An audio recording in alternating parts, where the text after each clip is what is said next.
Welcome to our daily devotional series, The Daily Herald.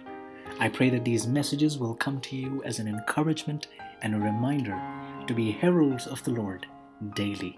God bless you. The Pharisee and the Publican, April 30.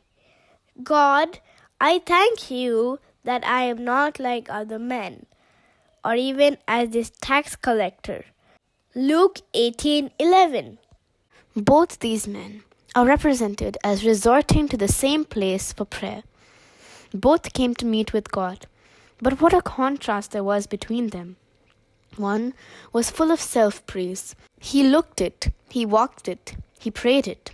The other realized fully his own nothingness. The Pharisee was looked upon as righteous before God, and thus he was in his own estimation. The publican in his humility looked upon himself as having no claim to the mercy or approval of God. The publican would not so much as lift his eyes to heaven, but smote upon his breast, saying, God, be merciful to me, a sinner. The searcher of hearts looked down upon both men. He discerned the value of each prayer. He looks not on the outward appearance. He judges not as humans judge. He does not value us according to our rank, talent, education, or position. He saw that the Pharisee was full of self-importance and self-righteousness, and the record was made against his name, weighed in the balances and found wanting.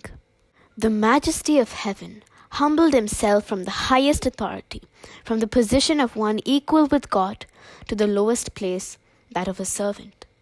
His trade was that of a carpenter, and he labored with his hands to do his part in sustaining the family. His humility did not consist in a low estimate of his own character and qualifications, but in humbling himself to fallen humanity, in order to raise them up with him to a higher life. That person is nearest to God, and is the most honored of him who has the least self-importance and self-righteousness, the least trust and confidence in self, who waits on God in humble, trusting faith. Pride and self-importance, when compared with humility and lowliness, are indeed weakness. It was our Savior's gentleness, his plain, unassuming manners, that made him a conqueror of hearts. God looks down from heaven with pleasure on the trusting, believing ones who have a full sense of their dependence on him. To such he delights to give them when they ask him. He satisfieth the longing soul, and filleth the hungry soul with goodness.